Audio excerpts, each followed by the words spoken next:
హరే హరే కృష్ణ కృష్ణ మాతాజీ మాతాజీ. దండవత్ ప్రణామాలండి. హరే కృష్ణ మాతాజీ దండవత్ ప్రణామ్. ఈ రోజు హరే ఇంకా మనం కృష్ణ క్లాస్ మాతాజీ హరే దండవత్ కృష్ణ ప్రణామాలు. హరే మాతాజీ. కృష్ణ మాతాజీ. దండవత్ ప్రణామాలు. దండవత్ ప్రణామాలండి. హరే హరే కృష్ణ కృష్ణ మాతాజీ. ప్రణామం దండవత్ ప్రణామం. ఇంకా మనం క్లాస్ స్టార్ట్ చేద్దామండి. అందరూ మ్యూట్ లో ఉండండి.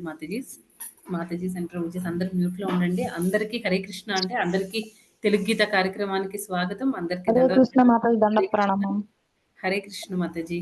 సో ఈరోజు మనం కార్యక్రమాన్ని ప్రారంభించే ముందు జగన్నాథ స్వామి ఆశీస్సులు తీసుకుని స్టార్ట్ చేద్దామండి. జై జగన్నాథ్ బలదేవ్ సుభద్రమయ్య కి జై, సుదర్శన్ భగవాన్ కి జై, వామదేవ్ కి జై, పంచతత్వ కి జై, జగద్గురు శ్రీల ప్రభుపాద్ కి జై, పతిత పావన్ జయపతాక స్వామి గురు మహారాజ్ కి జై. ప్రార్థనలు. ఓం అజ్ఞానతిమిరంధస్య జ్ఞానాంజనశలాకయ చక్షురున్మిలితం येन తస్మై శ్రీగురవే నమః. నమో విష్ణుపాదాయ కృష్ణప్రస్థాయ భూతలే శ్రీమతే భక్తివేదాంత స్వామిన్నితి నామినే. నమస్తే సారస్వతే దేవే గౌరవాణి ప్రచారిణే నిర్విశేష శూన్యవాది పాశ్చాత్య దేశతారిణే. जय श्री कृष्ण चैतन्य प्रभु नित्यानंद श्री अद्वैता गदाधरा श्रीवासादि गौर भक्त वृंदा. हरे कृष्णा कृष्णा कृष्णा हरे हरे, हरे राम राम राम हरे हरे. मूकं करोति वाचालं पंगुं लङ्घायते गिरिं यत्कृपातमहं वन्दे श्रीगुरुं दीनतारिणं परमानंद माधवम श्री चैतन्य ईश्वरम. जगद्गुरु श्रील प्रभुपाद की जय. पवन जय पताक स्वामी गुरु महाराज की जय. హరే కృష్ణ మాతాజీ దండార్పణ మాతాజీ. హరే కృష్ణ. హరే కృష్ణ ప్రభుజీ దండవత్ ప్రణామ్. ఈరోజు మనం 9వ అధ్యాయం 27వ శ్లోకం గురించి చర్చించుకుందామండి. 9వ అధ్యాయం 27 శ్లోకం నంబరు. యత్కరోషి యదశ్నాసి యజ్జుహోషి దదాసి యత్తపస్యసి కౌంతేయ తత్కురుష్వ మదర్పణం. యత్కరోషి యదశ్నాసి యజ్జుహోషి దదాసి యత్తపస్యసి కౌంతేయ తత్కురుష్వ మదర్పణం. ఓ కౌంతేయ, నీవు ఏది వనరించినను, ఏది భుజించినను, ఏది హోమము చేసినను, ఏది దానమొసగినను, ఏ తపస్సునాచరించినను వాటన్నింటినీ నాకు అర్పణముగా వనరింపుము. ఇక్కడ ఏంటంటే మిగతా ప్రాసెస్లన్నిటికంటే భక్తి అనేది ఎంత ఇంపార్టెంట్ అనేది ఇంకొకసారి భగవంతుడు ఈ శ్లోకంలో కూడా ఎంఫసైజ్ చేస్తున్నారనమాట, దృఢపరుస్తున్నారు. అయితే ఇక్కడ ఏం చెప్తున్నారండి? యత్ కరోషి, ఏది చేసినా సరే, నువ్వు ఏది చేసినా, యత్ అశ్నాసి అంటే భుజించడం అన్నమాట. ఏది భుజించినా సరే, ఇంకా యజ్జుహోషి, ఏది హోమం చేసినా సరే, హోమాలు ఏవి చేసినా, తర్వాత దదాసి యత్, ఏది దానం ఇచ్చినా సరే, తర్వాత యత్ తపస్యసి, ఏ తపస్సులు వనరించినా సరే, తత్ కురుష్వ, దానిని తత్ కురుష్వ, ఎవరి కోసం చేయాలని చెప్తున్నారండి? మద్ అర్పణం, నాకు ఆఫరింగ్ లాగా, నాకు అర్పిస్తున్నట్టుగా నువ్వు చెయ్యాలి అని భగవంతుడు ఇక్కడ ఇన్స్ట్రక్షన్ ఇస్తున్నారనమాట. అంటే ఇక్కడ భక్తి మిగతావన్నీ లేకపోతే ఏమవుతుంది? ఈ శ్లోకంలో ఏం చెప్పారంటే ప్రతీదీ కూడా మనం ఏది చేసినా, తిన్నా, దానాలు చేసినా, లేకపోతే ఏదైనా తపస్సు ఏదైనా ఆచరించినా, తర్వాత మనం ఏది చేసినా సరే ప్రతీదీ కూడా భగవంతుడికి సమర్పించాలి. అందుకే కదండి మనం ఎప్పుడు మనకి చిన్నప్పటి నుంచి అలవాటు చేస్తారు ఇంట్లో పేరెంట్స్ కూడా పిల్లలకి జనరల్గా సర్వం శ్రీ కృష్ణార్పణమస్తు అని తినాలి. అంటే జనరల్గా మనం తినే విషయంలోనా, లేకపోతే బట్టలు ఇలాంటి విషయంలో మనం చేస్తూ ఉంటాం. కానీ అలా కాదంట, ప్రతీదీ అన్నమాట. అయితే అప్పుడప్పుడు అని చెప్పలేదు, నువ్వెప్పుడు ఏది చేసినా అది చెప్తున్నారు భగవంతుడు. అంటే ఆల్వేస్, ఎప్పుడు, సతతం అన్నమాట. ఎప్పుడు మనం ఏది చేసినా, ఏది తిన్నా, తర్వాత ఎలాంటి తపస్సులు చేసినా, దానాలు ఇచ్చినా, ప్రతి దానికి కూడా మనం భగవంతుడిని గుర్తు చేసుకోవాలి అని ఇక్కడ చెప్తున్నారు. ఒకటి అసలు గుర్తు చేసుకోకపోతే ఏమవుతుంది అనేది నెక్స్ట్ శ్లోకంలో కూడా చెప్తున్నారు అనమాట. 28వ శ్లోకంలో ఏమంటున్నారంటే శుభాశుభ ఫలైరేవం మోక్షసే కర్మ బంధనై సన్యాసయోగయుక్తాత్మా విముక్తో మాముపైష్యసి. ఈ విధముగా నీవు కర్మ బంధముల నుండి మరియు వాని శుభ అశుభ ఫలముల నుండి ముక్తుడవు కాగలవు. మనం అలా చేస్తే ఏమవుతుంది, కర్మ బంధనాల నుంచి మనం ముక్తులమవుతాము అని చెప్తున్నారు.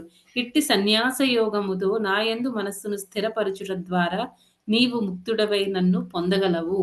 భగవంతుడు ఇంత క్లియర్గా చెప్తున్నారనమాట ఏం చేయాలి. ఒకవేళ మనం ఇంకా 3rd అధ్యాయంలో చెప్తారు, నువ్వు ఏదైనా తిన్నప్పుడు నాకు సమర్పించకపోతే భుంజతే త్వగం పాప ఏ పచంతి ఆత్మకారణాత్. నీ కోసం నువ్వు ఆత్మకారణాత్, నీ కోసం నువ్వు తినడం వల్ల ఏమవుతుంది, భుంజతే త్వగం పాపం పాపం పాపం భుజించినట్టు అవుతుంది అని భగవంతుడు అక్కడ క్లియర్గా చెప్తున్నారనమాట. అంటే మనం ఏది చేసినా భగవంతుడి ప్రీత్యర్థం చేయాలి. సపోజ్ మనం ఒకవేళ మీరు జనరల్గా మనం తిరుపతి వెళ్ళినప్పుడు ఎక్కువ సార్లు చూస్తూ ఉంటాం కదా, తిరుపతి వెళ్ళినప్పుడు అక్కడ వెంగమాంబ సత్రము అలా అన్నదాన సత్రాలు ఉంటాయి కదండి. దానిలో ఒక కొటేషన్ నేను చిన్నప్పుడు ఎప్పుడో చదివాను కానీ అది మనసులో అలా ఉండిపోయింది అనమాట. ఇప్పుడు మరి ఉందో లేదో నాకు గుర్తులేదు, నేను అంతగా అబ్జర్వ్ చేయలేదు.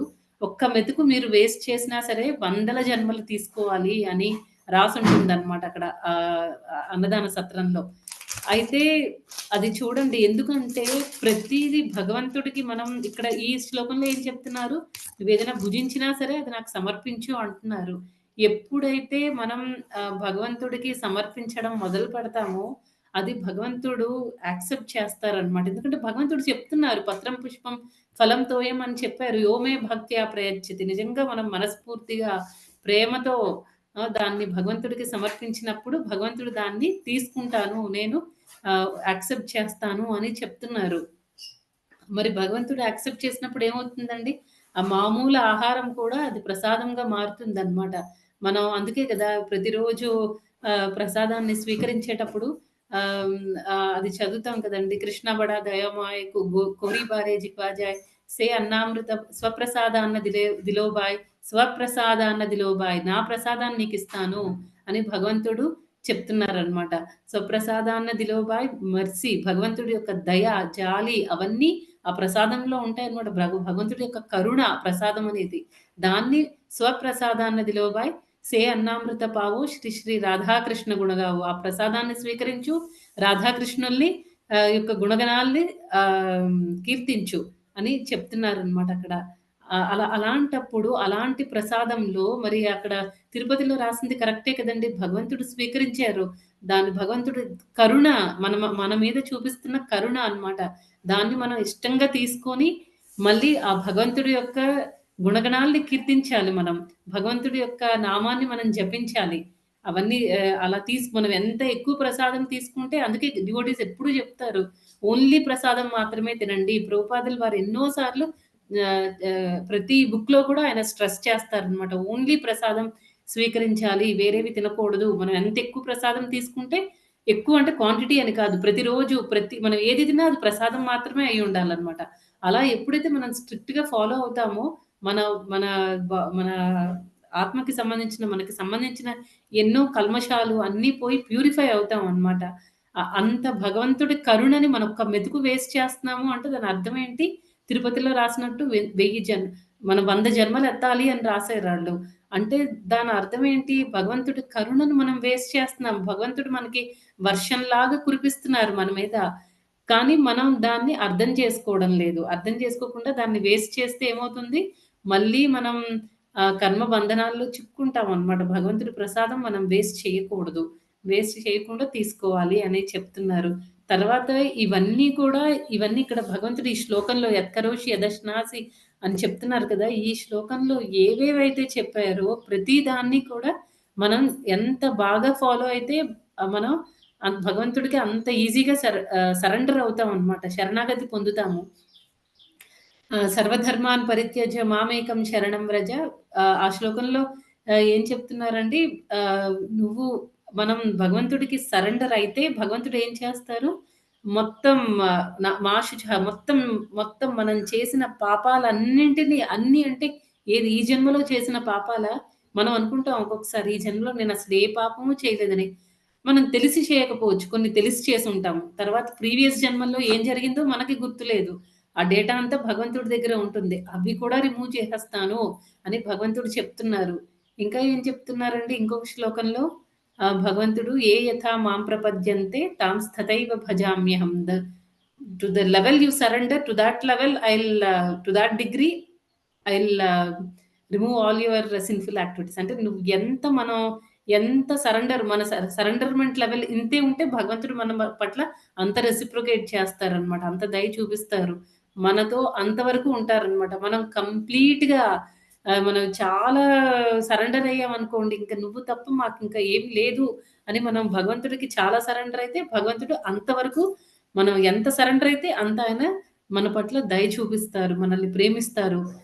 దానికి ఒక జయదేవ్ గోస్వామి స్టోరీ ఉంది. పాస్ట్ టైమ్ ఉంది కదండీ! దానిలో ఏమవుతుంది, జయదేవ్ గోస్వామి ఒకసారి ఆయన గీత గోవిందం రాస్తారు కదా! రాసిన తర్వాత ఆయన ఒక ఆహ్, క్లాత్ మీద వీవర్స్ ఉంటారు గదా! వీవర్స్ అంటే బట్టలవి నేస్తారు గదా! వాళ్ళనమాట. వాళ్ళ దగ్గరికెళ్ళి వాళ్ళకి మొత్తం ఒక మంచి క్లాత్ మీద మొత్తం గీత గోవిందం మొత్తం మీరు ఆహ్, చెయ్యండి. మొత్తం దాని మీద వీవ్ చేయండి. అంటే నెయ్యండి అని చెప్తారనమాట. చెప్తే ఆ వీవర్స్ ఉంటారు గదా! నేసేవాళ్ళు. వాళ్ళు ఒప్పుకుంటారు. కాకపోతే ఒక కండిషన్ పెడతారనమాట. వాళ్ళందరికీ జయదేవ గోస్వామి గురించి ఆయనెంత పెద్ద భక్తుడు, ఎంత పరమ భక్తుడు జగన్నాథ స్వామికి అనే విషయం ఆళ్ళందరికీ తెలుసు. అందుకే ఆళ్ళేమంటారంటే ఒక కండిషన్ పెడతారు. మేము ఆ వీవింగ్ చేస్తున్నంత సేపు కూడా నేస్తున్నంత సేపు మీరు భగవంతుడికి ఆ గీత గోవిందం పాడుతూ ఉండాలి అని. జయదేవ గోస్వామి కూడా ఒప్పుకుంటారనమాట. కూర్చొని అతను అక్కడే కూర్చొని పాడుతూ ఉంటారు. వీళ్ళేమో నేస్తూ ఉంటారనమాట. ఆ క్లాత్ మీద ఆహ్, గీత గోవిందాన్ని. కొంతసేపు పోయిన తర్వాత ఈ జయదేవ్ గోస్వామి ఎంతగా ఇన్వాల్వ్ అయిపోతారంటే, ఇంకా ఆయన కంప్లీట్‌గా అంతా మర్చిపోతారు ఇంకా. అంతా మర్చిపోయి భగవంతుడి యొక్క ధ్యాసలో ఆయన లీనం అయిపోతారు. భగవంతుడి గురించి పాడుతూ, పాడుతూ ఆయన దానిలో లీనం అయిపోతారనమాట. ఇంకా స్పృహ తప్పి పడిపోతారు. అంటే ఇప్పుడు పాట అయిపోయిందనమాట. గీత గోవిందం ఆగిపోయింది. ఆగిపోయిన తర్వాత ఇంకా ఏమవుతుంది, ఇంకా మిగతా వాళ్ళందరికీ వీళ్ళందరూ ముందే చెప్తారు కదా! నువ్వు పాడుతున్నంత సేపు మేము చేస్తున్నంత సేపు నువ్వు పాడాలి అని. మరి ఆయన పాట ఆపేసారు. ఈయనేమో వీళ్ళందరూ వీవింగ్‌ని ఆపేస్తారనమాట. కొంతసేపు పోయిన తర్వాత ఏమవుతుందంటే, ఒక చిన్న బాబు వస్తాడక్కడికి. వచ్చి నేను పాడతాను మీరు కంటిన్యూ చేయండి మీ పని అని చెప్తారు. నువ్వెవరివి అంటే జయదేవ్ గోస్వామి వాళ్ళ బ్రదర్‌ని నేను తమ్ముడిని అని చెప్తారు. సరే అయితే అని చెప్పేసి ఇంక వాళ్ళు మళ్ళీ స్టార్ట్ చేస్తారు. ఈయన స్టార్ట్ చేస్తాడనమాట. ఈ బాబు అలా పాడుతూ ఉంటాడు. వీళ్ళేమో వీవింగ్ అంతా కంప్లీట్ అయిపోతుందనమాట. కంప్లీట్ అయిపోయిన తర్వాత అప్పటికి ఇంక జయదేవ గోస్వామి లేవడు. ఈ అబ్బాయి అప్పుడు కరెక్ట్ కంప్లీట్ అవుతుంది. జయదేవ్ కోసం లేస్తాడు. ఈయన లేవగానే ఆ అబ్బాయేమో అక్కడి నుంచి చిన్న బాబు అక్కడి నుంచి అదృశ్యం అయిపోతాడనమాట. తర్వాత వాళ్ళు అడుగుతాడు ఈ జయదేవ్ కోసం అడుగుతారనమాట మిగతా వాళ్ళందరిని వీవింగ్ చేసే వాళ్ళని. కంప్లీట్ అయిపోయిందా క్లాత్ మీదంతా అంటే వాళ్ళు చూపిస్తారు అంతా కంప్లీట్ అయిపోయిందని. ఏం జరిగింది? ఏంటి? అనంటే వాళ్ళు చెప్తారనమాట. "నువ్వు ఇలాగ పాడుతూ, పాడుతూ స్పృహ కోల్పోయావు. అప్పుడు ఒక చిన్న బాబొచ్చాడు మీ తమ్ముడంట. ఆ బాబొచ్చి పాడాడు. మేము అలా వర్క్ అంతా కంటిన్యూ చేసాం. సర్విస్ కంటిన్యూ చేసాం. మొత్తానికి కంప్లీట్ అయిపోయింది" అంటే, "నాకు తమ్ముళ్ళే లేరెవరు" అని చెప్తాడనమాట. తర్వాత కొంతసేపటికి ఆయనకు అర్థమవుతుంది. వచ్చింది ఎవరో కాదు జగన్నాథ స్వామి. స్వయంగా కృష్ణుడే వచ్చాడు. వచ్చి గీత గోవిందాన్ని పాడాడు అని. అంటే భగవంతుడికి చూడండి ఎంత ఎఫెక్షను. అంటే జయదేవ గోస్వామి అంటే ఎంత ఇష్టమో ఆయన పాడిన ఆ గీత గోవిందం అంటే భగవంతుడికి చాలా ఇష్టం అన్నమాట. ఆహ్, అదే ఈ శ్లోకంలో చెప్పినట్టు అంటే ఆయన చెప్పారు కదా! ఆహ్, "ఏ యథా మాం ప్రపద్యంతే" నువ్వు ఎంత సరెండర్ అయితే నేను నీకు అంత నీ పట్ల నేను ప్రేమను చూపిస్తాను, రెసిప్రొకేట్ చేస్తాను అని. అలా ఈ శ్లోకంలో ఏంటంటే ఇది మనకి ఒక ఇండికేషన్ అన్నమాట. మనం ఊరికే ఒక ఎగ్జాంపుల్ లాగా చెప్పుకున్నాం. ఇలా ఏంటంటే మనం ఎంత ఇప్పుడు బలి మహారాజ్ గురించి చెప్పుకుంటే, బలి మహారాజ్‌కి భగవంతుడు ఏం చేశారంటే, బలి మహారాజ్ మొత్తం ఆయన సర్వస్వాన్ని భగవంతుడికి సమర్పించేశారు. దానికి రిటర్న్‌లో ఏ రకంగా రెసిప్రొకేట్ చేశారంటే భగవంతుడు ఆయనకి సుతరలోకం ఇచ్చి అక్కడ ఆయన గేట్ కీపర్‌గా నించున్నారు. ఎవరండి అలా చేయగలరు? మనము అంటాం మాతాజీ మనం చాలా హంబుల్‌గా ఉండాలి. మనం చాలా వినయ విధేయతలతో ఉండాలి. భగవంతుడికి భక్తుల పట్ల మనం సేవా భావంతో ఉండాలి అని ఎన్నో చెప్తామనమాట. కానీ మనకంటే ఎక్కువ పొజిషన్‌లో ఉన్న భక్తులతో మనం ఎలా అయినా బానే ఉంటాం. మనతో ఈక్వలెంట్‌గా ఉంటారు కదా! అలాంటి వాళ్ళ దగ్గరకొచ్చేసరికి వాళ్ళకి సేవ చేయాలి అంటే మనం లేకపోతే మనకంటే తక్కువలో ఉండే భక్తులకి మనం సేవ చేయాలంటే అప్పుడు మన ఒరిజినాలిటీ బయటకొస్తుందనమాట. ఎన్నో సంవత్సరాల సాధనతో మనకి మంచి క్వాలిటీస్ అలాంటి మంచి క్వాలిటీస్ అన్నీ డెవలప్ అవుతాయన్నమాట. అలాంటిది చూడండి భగవంతుడు సాక్షాత్తు దేవాది దేవుడు. దేవుళ్ళందరూ కూడా దేవతలందరూ కూడా ఆయన దర్శనం కోసం చూస్తూ ఉంటారు. అలాంటి ఆయన భగవంతుడి యొక్క భక్తుల కోసం ఆయన ఏదైనా ఎంత కింద దిగడానికైనా ఆయన రెడీ అయిపోతారు. మాతాజీస్ అందరూ మ్యూట్‌లో ఉండండి.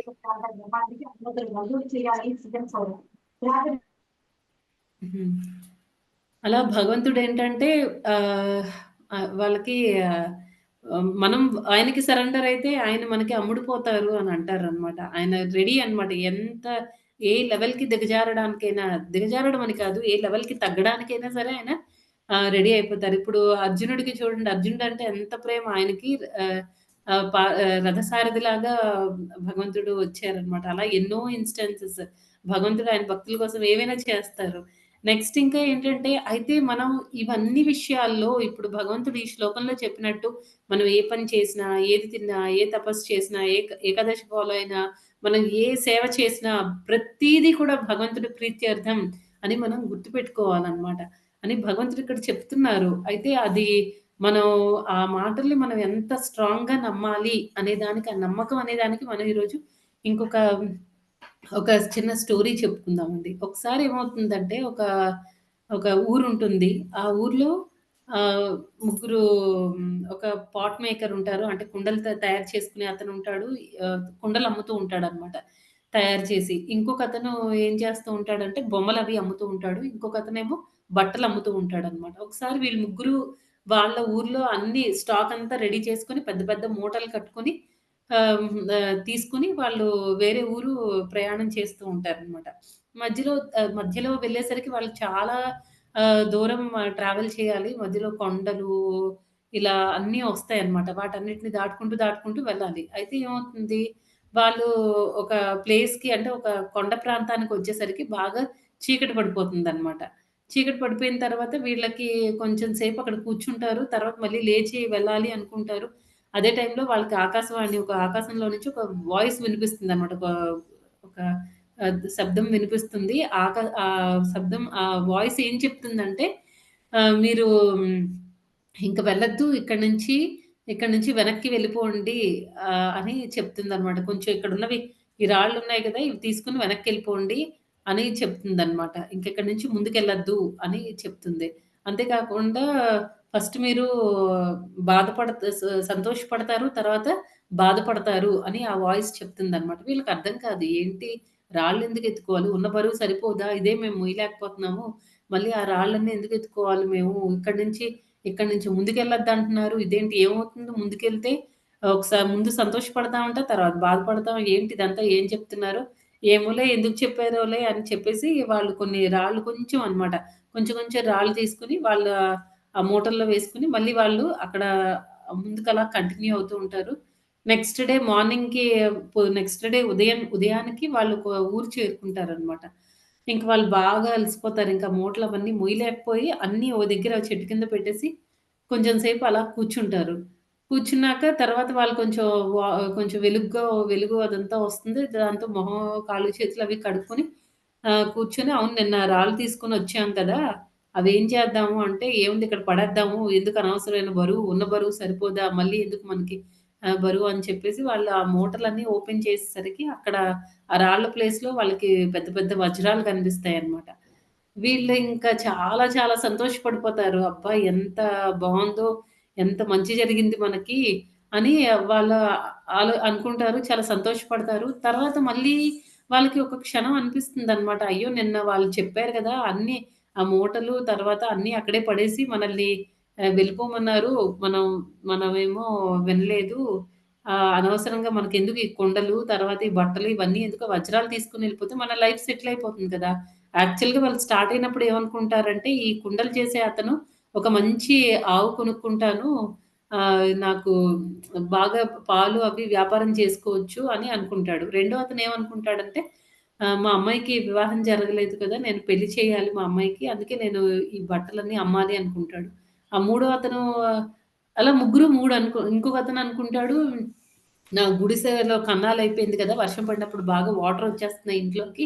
గుడిసె బాగు చేయించుకోవాలి అని అనుకుంటాడు. ఎప్పుడైతే వీళ్ళు ఈ వజ్రాలు చూస్తారో వాళ్ళనుకుంటారనమాట. ఒక ఆవేం కర్మ చాలా ఆవులు కొనుక్కోవచ్చు. తర్వాత గుడిసె బాగు చేయించుకోవాల్సిన అవసరం ఏముంది? పెద్ద బిల్డింగే కట్టుకోవచ్చు అనుకుంటారు. తర్వాత మా అమ్మాయి పెళ్లి చాలా ఘనంగా చేయాలి అని అనుకుంటారు. ముగ్గురు 3 రకాలుగా అనుకుంటారు. తర్వాత ఎప్పుడైతే వీళ్ళు ఈ రాళ్ళు చూసి అప్పుడు వాళ్ళకి ముందు వాయిస్ చెప్తుంది గదా! మీరవన్నీ అక్కడే పడేయండి. ముందు సంతోషపడతారు. తర్వాత బాధపడతారని. నిజంగానే అవన్నీ చూడగానే అబ్బా! మన కోరికలన్నీ తీరిపోతాయని సంతోషపడ్డారు. తర్వాత ఆ మాట ఆ వాయిస్ చెప్పిన మాట వినకుండా వాళ్ళు అక్కడే పడేసి వెనక్కెళ్ళిపోయి ఉంటే అయిపోయుండేది. ఇంత దూరం రావాల్సిన అవసరం లేదు. తర్వాత వాళ్ళు కొంచెం రాళ్ళు కాదు చాలా ఎక్కువ తీసుకోవాల్సిందే. ఇప్పుడు వాళ్ళు చాలా కొంచెం తీసుకున్నారనమాట. తర్వాత వాళ్ళకి అనిపిస్తుంది అయ్యో! మనం ఆ మాట వినుండాల్సింది అని. అలాగే ఏంటంటే నమ్మకం అనేది చాలా ఇంపార్టెంట్ అనమాట. అది ఈ స్టోరీలో మెయిన్ చెప్పాలి అనుకుంటున్నది. మెయిన్ ఏంటంటే ఇక్కడ భగవంతుడు చెప్పే మాటల్ని మనం నమ్మాలనమాట. ఎలాగైతే వాళ్ళు వినకుండా వచ్చారో దానివల్ల వాళ్ళకి పెద్ద లాభం లేకపోయింది. భగవంతుడు ఏం చెప్తున్నారు? సర్వధర్మాన్ పరిత్యజ్య మామేకం శరణం వ్రజ. అహం త్వాం సర్వ పాపేభ్యో మోక్షయిష్యామి మా శుచః అని చెప్తున్నారు. ఆ మాటను మనం నమ్మాలనమాట. ఎవరైనా పెద్దలు లేకపోతే స్పిరిచ్యువల్ మాస్టర్స్, భగవంతుడు, గురువులు వీళ్ళందరూ చెప్పే మాట మనం నమ్మాలి. ఎందుకంటే వాళ్ళు చాలా అనుభవంతో చాలా దాంతో చెప్తారనమాట. ఆహ్, ఆహ్, భగవంతుడు అనుకోండి మన మీద చాలా ప్రేమ ఆయనకి. అందుకే ఆయన అవన్నీ చెప్పారు. భగవద్గీతలో చాలా ఇన్‌స్ట్రక్షన్స్ ఇచ్చారు. ఇవన్నీ మనం చేయాల్సిన పనేమీ లేదు. మనం చేయాల్సిందల్లా యాజ్ ఇట్ ఈస్‌గా భగవంతుడు ఏ రకంగా అయితే చెప్పారో అదే రకంగా మనం తీసుకొని మనం డే టు డే లైఫ్‌లో మనం అలా ఫాలో అయిపోతే చాలన్నమాట. మనకి అంతా మంచే జరుగుతుంది. తర్వాత ఈ భక్తి అనేది ఎలా చేయాలని చెప్తున్నారు? సతతం కీర్తయంతో మాం ఆ శ్లోకంలో ఏం చెప్తారంటే దృఢవ్రతః చాలా స్ట్రాంగ్ డిటర్మినేషన్‌తో చేయాలన్నమాట. అప్పుడేమవుతుంది? ఆ స్ట్రాంగ్ డిటర్మినేషన్ అనేది ఎవరికుంటుందండి? ఇప్పుడు మనం భగవద్గీత రెండవ అధ్యాయం 41వ శ్లోకంలో చూస్తాం కదా! అక్కడ ఏం చెప్తారు? వ్యవసాయాత్మిక బుద్ధిః ఏకేహ కురునందన బహుశాఖా హ్యనంతాశ్చ బుద్ధయో వ్యవసాయినాం. ఎవరైతే డిటర్మినిస్టిక్ పీపుల్ ఉంటారో వ్యవసాయాత్మిక బుద్ధి ఏకేహ కురునందన వాళ్ళకి ఒకే ఒక గోల్ ఉంటుందన్నమాట. అదే ఎవరైతే బహుశాఖా హ్యనంతాశ్చ బుద్ధయో వ్యవసాయినాం.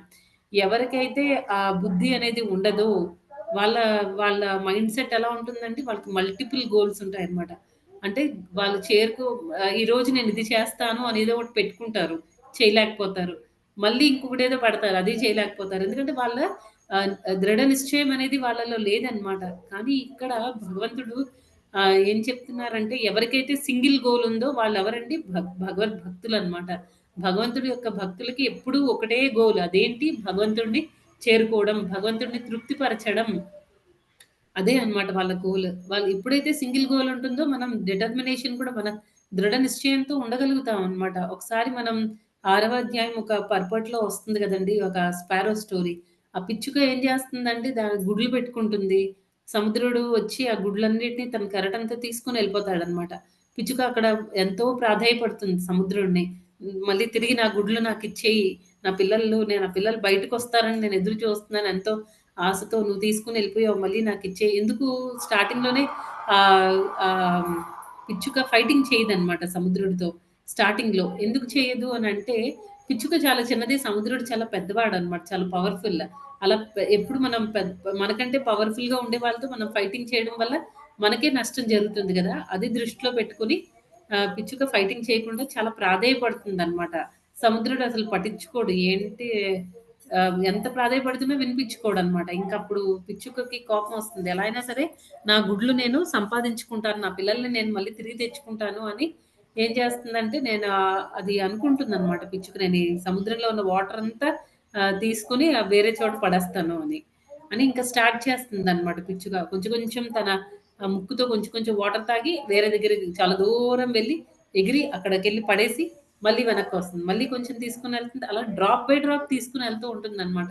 దాని కెపాసిటీ అంతే మరి. కానీ ఇక్కడ విషయం అలా అన్ని బర్డ్స్ మిగతా పక్షులన్నీ ఈ పిచ్చుకని చూసి నవ్వుతూ ఉంటాయి. ఇదేం చేయగలదు? దీనికెందుకు ఇంత అని సముద్రుడితో ఎందుకు దీనికి అని. తర్వాత ఆ విషయం అలా అంతా స్ప్రెడ్ అయ్యి ఈ గరుడకి తెలుస్తుందనమాట. గరుడ ఎవరండి? మొత్తం పక్షులందరికీ ఆయన కింగ్ అనమాట. గరుడకి తెలిసి అయ్యో! నా నా లిటిల్ బ్రదర్, నా చిన్న తమ్ముడు చాలా కష్టపడుతున్నాడా? నేను వెళ్లి హెల్ప్ చేస్తాను అని చెప్పేసి ఇంకా గరుడ వచ్చి ఆహ్, ఆహ్, ఆహ్, ఈ సముద్రుడి ముందు నించొని అడుగుతుందనమాట. ఆ పిచ్చుక గుడ్లు మళ్ళీ తిరిగి ఇచ్చేయి. లేకపోతే నేను నీకు నిన్ను మొత్తం నేను తాగేస్తాను అని చెప్తుంది. నిజంగానే గరుడ భగవంతుడి యొక్క భక్తుడు, చాలా పవర్‌ఫుల్ కాబట్టి ఈవెన్ సముద్రుడికి కూడా భయమే. గరుడ అంటే గరుడ ఆకారం కూడా చాలా పెద్ద మౌంటైన్ లాగా ఉంటాడనమాట. కొండ పర్వతంలాగా ఉంటాడు గరుడ. అప్పుడు ఇంకా సముద్రుడు కూడా భయపడి సరే అని చెప్పేసి మళ్ళీ ఆ కెరటంతో అలా తీసుకొనొచ్చి మళ్ళీ ఆ ఒడ్డున చేర్చేస్తాడనమాట గుడ్లన్నీ కూడా. ఆ రకంగా ఏంటంటే ఇక్కడ ఎప్పుడైతే మనం భక్తిలో ఈ స్పారో ఎలాగైతే ఈ పిచ్చుక ఎలా అయితే తను సాధించాలి అనుకున్న దానిలో ఎంత పట్టుదలతో ఉందో, ఈవెన్ మనం భక్తిలో కూడా అంతే పట్టుదలగా ఉండాలనమాట. అప్పుడు ఇక్కడ ఈ పిచ్చుక విషయంలో ఏం జరిగింది? గరుడ యొక్క సాయం దొరికిందనమాట. అంటే మనకంటే సుపీరియర్ అథారిటీ, మనకంటే పెద్ద పొజిషన్‌లో ఉండే వాళ్ళ హెల్ప్ మనకు దొరుకుతుందనమాట. మనం డిటర్మినిస్టిక్‌గా ఉండాలి. రైట్. అలాగే ఏంటంటే ఈ ఈ ఎప్పుడైతే మనం భక్తిలో చాలా ఎలా అయినా నేను సాధించాలి, భగవంతుడి ప్రేమను పొందాలి, భగవంతుడికి సేవ చేయాలి. అలా మనం ఎప్పుడైతే స్ట్రాంగ్‌గా ఉంటామో, మన సాధన అంతా స్ట్రాంగ్‌గా చేసుకుంటామో, అప్పుడేమవుతుందంటే ఈవెన్ ఆధ్యాత్మిక గురువుల కృప, భగవంతుడి యొక్క కృప, మనకంటే మన తోటి మిగతా డివోటీస్ అందరూ ఉంటారు కదా! మన శిక్షా గురువు వీళ్ళందరి కృప కూడా మనకి దొరుకుతుందనమాట. అబ్బాయి మాతాజీ ఎంత చేస్తున్నారు? ఇంకా నేనేమైనా ఈ రకంగా ఏ రకంగా నేను ఈ మాతాజీకి సాయం చేయగలను అని మన చుట్టుపక్కల ఉండే డివోటీస్ కూడా మనతో ఎంతో ప్రేమగా ఉంటారనమాట. అంటే ఒక్క భక్తితో మనం అన్నీ సాధించేయొచ్చు. మెటీరియలిస్టిక్‌గా బావుంటుంది. ఈవెన్ మన ఆఫీస్‌లో కూడా లేకపోతే పిల్లల చదువులైతే వాళ్ళ చదువులో కూడా చాలా ఎఫిషియంట్‌గా ఏదైనా చేయగలుగుతారనమాట. అప్పట్లో మనం ఇంతకుముందు కూడా చాలా సార్లు చెప్పుకున్నాం గదా! భక్తి వినోద్ ఠాకూర్. ఆయన చేయాల్సిన ఆఫీస్ వర్క్ అంతా జడ్జిగా చేసేవాళ్ళాయన. మొత్తం ఆయన కంప్లీట్ చేయాల్సిన ఆఫీస్ వర్క్ అంతా చాలా ఫాస్ట్‌గా చేసేసేవాళ్ళు. ఎలాగా అంటే భగవంతుడు మనకి ఆ ఎబిలిటీ ఇస్తారనమాట. ఎలా అయినా సరే మనం భక్తిలో ఇంకొంచెం ముందుకు వెళ్ళాలి. భగవంతుడి సపోర్ట్ ఎప్పుడు మనకి కంటిన్యూయస్‌గా ఉంటుందనమాట. దానివల్ల మనం ఇంకా చేయాల్సిన దానికంటే ఇంకా ఎఫిషియంట్‌గా చేయగలుగుతాం. ఆహ్, భగవంతుడు కూడా ఆయన ఎప్పుడూ రెడీగా, అటెంటివ్‌గా ఉంటారనమాట. ఇప్పుడు చూడండి అంతే కాకుండా మనం వేరే వాళ్ళకి ఇలాగా చెయ్యాలి, ఇది చేయాలి, ఇలా ఉండాలి అని ఎప్పుడూ మనం వేరే వాళ్ళ దగ్గర నుంచి వినే పొజిషన్‌లోనే కాదు కదా! భగవంతుడికి సేవ చేయడం అంటే భగవంతుడి గురించి, భక్తి గురించి వేరే వాళ్ళకి మనం కూడా చెప్పాలి కదా! అలా చెప్పేటప్పుడు మన సాధన స్ట్రాంగ్‌గా ఉంటే అప్పుడేమవుతుందంటే మనం చెప్పేటప్పుడు వాళ్ళ మీద కరెక్ట్ ఇంపాక్ట్ ఉంటుందనమాట. వాళ్ళు కూడా చాలా రిసెప్టివ్‌గా ఉంటారు. తీసుకోవడానికి రెడీగా ఉంటారు. ఇప్పుడు సపోజ్ మన మొబైల్ డేటా నుంచి ల్యాప్‌టాప్‌కి కనెక్ట్ అయ్యామనుకోండి. అప్పుడు ఒక్కొక్కసారి ల్యాప్‌టాప్‌లో మనం ఏదో యూట్యూబ్ వీడియోస్ ఏవో చూద్దాం అనుకుంటున్నాం. కానీ ఏమవుతుందంటే వీడియోస్ అవి సరిగ్గా ఓపెన్ అవ్వవు. YouTube videos. ఎందుకు ఓపెన్ అవ్వవు అంటే సోర్స్‌లో అంటే మన మొబైల్‌లో సిగ్నల్స్ కరెక్ట్‌గా లేవు. డేటాకి సంబంధించిన సిగ్నల్స్ కరెక్ట్‌గా లేవన్నమాట. అందుకే మనం మొబైల్‌కి కనెక్ట్ చేసినా దానివల్ల పెద్ద ఉపయోగం ఉండదు. ల్యాప్‌టాప్‌కి కనెక్ట్ చేసినా అది ఫాస్ట్‌గా ఓపెన్ అవ్వవన్నమాట యూట్యూబ్ వీడియోస్. లేకపోతే కొన్నిసార్లు అసలు ఓపెన్ అవ్వకపోవచ్చు. ఎందుకు ప్రాబ్లమ్ ఏంటి అంటే మొబైల్‌లో సిగ్నల్ వీక్‌గా ఉంది. అదే రకంగా ఏంటంటే మనము భక్తిలో స్ట్రాంగ్‌గా లేమనుకోండి, మన సాధన స్ట్రాంగ్‌గా లేదనుకోండి, అప్పుడు మనతో ఎవరైతే కనెక్ట్ అయ్యి ఉంటారో అంటే నేను చెప్తున్నది మనకంటే ఆహ్, లైక్ సపోజ్ మనకంటే హై పొజిషన్‌లో ఉన్న భక్తుల గురించి చెప్పట్లేదు. మన దగ్గర నుంచి ఎవరైతే నేర్చుకోవడానికి వస్తారో వాళ్ళ మీద కూడా మన మాటలు ఎలాంటి ఇంపాక్ట్ ఉండదనమాట. ఏ రకంగా అయితే ల్యాప్‌టాప్‌లో ఎలాంటి ఎఫెక్ట్ లేదు. మొబైల్‌లో సిగ్నల్స్ ప్రాపర్‌గా లేకపోవడం వల్ల ఈవెన్ ల్యాప్‌టాప్‌కి కనెక్ట్ చేసినా ల్యాప్‌టాప్‌లో ఎలాంటి ఎఫెక్ట్ లేదు. అదే రకంగా ఏంటంటే వేరే వాళ్ళు మనతో కనెక్ట్ అయినా వాళ్ళ మీద కూడా ఎలాంటి ఆధ్యాత్మిక పురోగతి ఉండదు. మనకంటే నెక్స్ట్ లెవెల్‌లో ఉండేవాళ్ళు మనతో కనెక్ట్ అయ్యి ఉన్నప్పుడు వాళ్ళ ఆధ్యాత్మిక పురోగతి బాగా ఉండాలి అంటే ఫస్ట్ సోర్స్ మనం అన్నమాట. మనం కూడా స్ట్రాంగ్‌గా ఉండాలి. అప్పుడే వాళ్ళు స్ట్రాంగ్ అవుతారు. అదండి ఈరోజు భగవద్గీత 9.27వ శ్లోకము.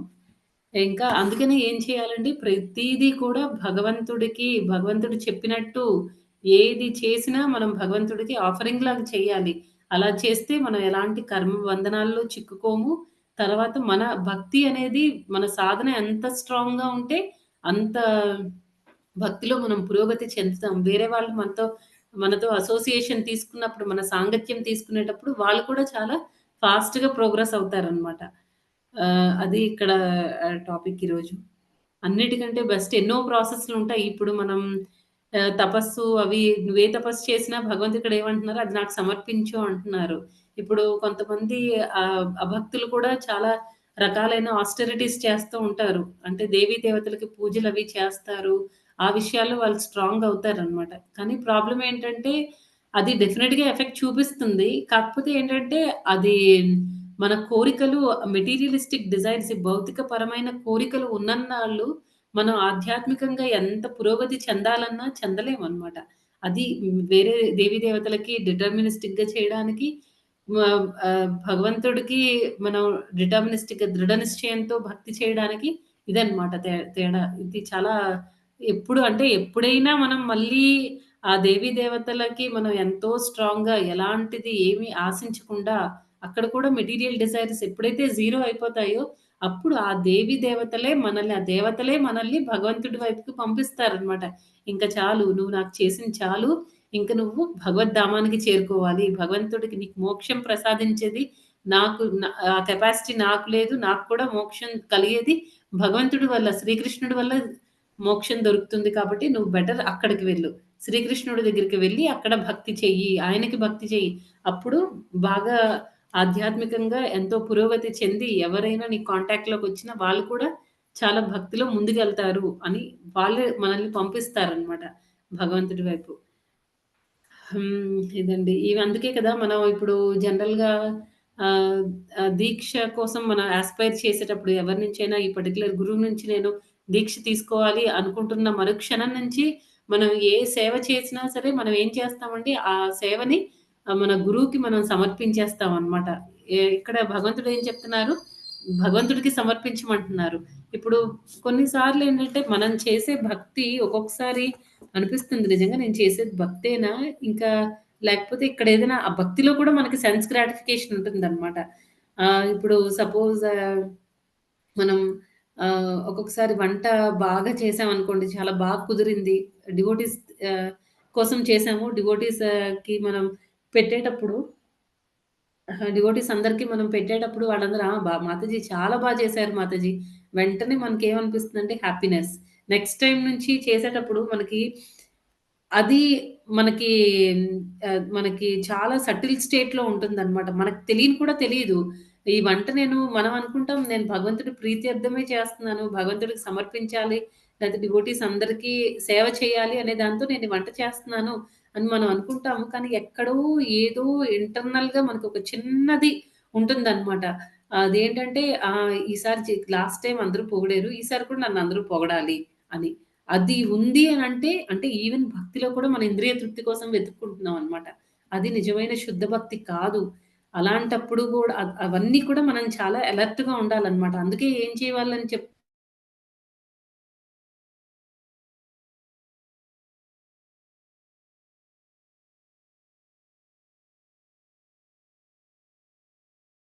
మరి భక్తిలో జారిపోయే ప్రమాదం ఎందుకు చేయాలన్నమాట.